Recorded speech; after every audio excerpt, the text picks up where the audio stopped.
Why do you keep saying yes, even when you know it's slowly ruining your life? You show up where you don't belong, waste time you can't afford, and follow people who aren't going anywhere just to avoid one awkward moment. But here's what no one tells you. You're not making one big mistake, you're making hundreds of small ones. And together, they're quietly destroying your future. Welcome to ETP Next Generation. Today we're breaking down how to say no without feeling guilty, and finally take control of your life. My name is Malik, and if you're in middle school, high school, or even college, you've probably felt this before. You're not confused about what's right. Deep down, you already know what you should do. The real problem isn't the decision itself, it's the feeling that comes with it. That pressure, that guilt, that moment where saying no feels harder than making the wrong choice. It usually starts in small moments. Nothing dramatic. Nothing that feels life-changing. Just simple situations that don't seem like a big deal. You're walking through school, classes just ended, and your friends are already making plans. Someone turns to you and says, "Come on, let's go. Skip this class, it's useless anyway." And suddenly, you're not thinking about your goals anymore. You're thinking about how you'll look if you say no. You don't want to seem boring. You don't want to be left out. You don't want to feel like you don't belong. So you say yes, even when you didn't want to. Even when you had better things to do. Even when you knew it wasn't the right move. And the strange thing is, that decision doesn't feel like failure. It feels normal. It feels like something everyone does. That's what makes it dangerous. Because the biggest mistakes in life don't always feel like mistakes in the moment. They feel comfortable. They feel easy. They feel like fitting in. Let's talk about Marcus. Marcus is the type of student teachers like. He's not perfect, but he's trying. He shows up, he listens, and he actually cares about where his life is going. He wants to go to college. He wants to build something for himself. He's not just drifting through school like it doesn't matter. But Marcus has a problem. He doesn't know how to say no. Not because he's weak. Not because he lacks discipline. But because he doesn't want to disappoint people. He values his friendships.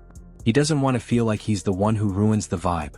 So when his friends call him out, he goes. When they suggest something, he agrees.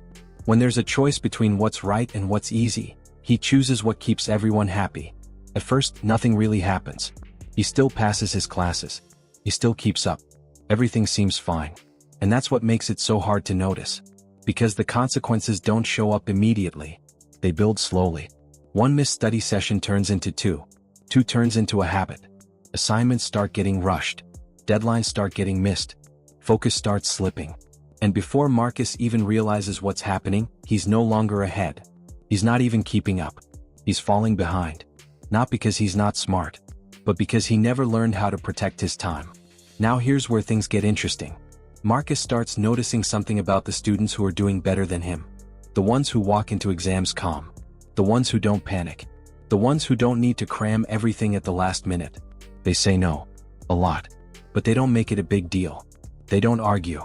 They don't explain themselves for 5 minutes. They just say it simply. I can't. Not today. I've got something else to do. And that's it.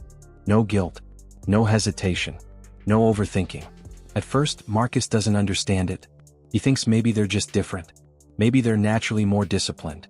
Maybe they don't feel the same pressure. But then he realizes something. They do feel it. They just don't let it control them. And that changes everything. Because the difference between where Marcus is and where they are isn't intelligence. It's not talent. It's not even motivation. It's boundaries.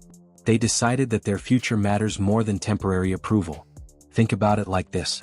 If you just bought a fresh pair of Jordans, perfect, clean, expensive, you wouldn't walk through mud just because your friends are doing it.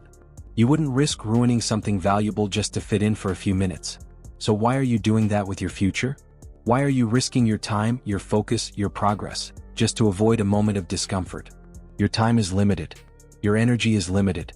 And that's where most students struggle.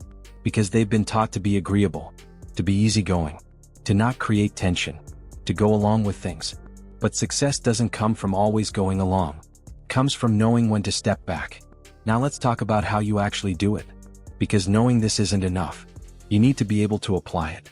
The biggest mistake people make when trying to say no is over-explaining. They feel like they need to justify their decision. Like they need to convince the other person that their reason is good enough. So they start talking. I can't because I have to study. I'm really busy. Maybe next time. And the more they talk, the weaker their no becomes. Because now it sounds like a negotiation. And the other person will treat it like one. They'll push back. Come on, it's just one day. You can study later. Don't be like that. And suddenly you're back in the same position. Here's what works. Keep it simple. Nah, I'm good. Not today. I've got something to handle. Short, clear. Final. No explanation needed. Because the more you explain, the more it feels like you need permission.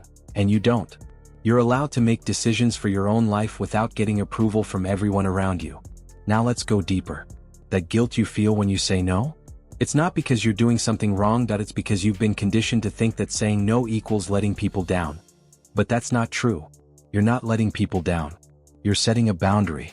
And boundaries are what protect your growth. The people who truly respect you will understand. They might not like it every time, but they'll respect it. And the ones who don't?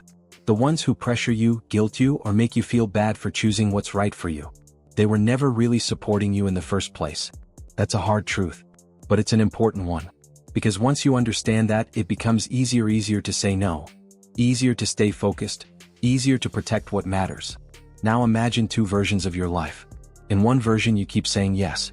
You keep going along with things. You keep choosing comfort over direction. You avoid conflict. You avoid discomfort. You avoid saying no. So the next time you feel that pressure, that moment where you're about to say yes just to avoid feeling uncomfortable, pause. Take a second. And ask yourself one simple question. Is this helping my future, or hurting it? If it's helping, go for it.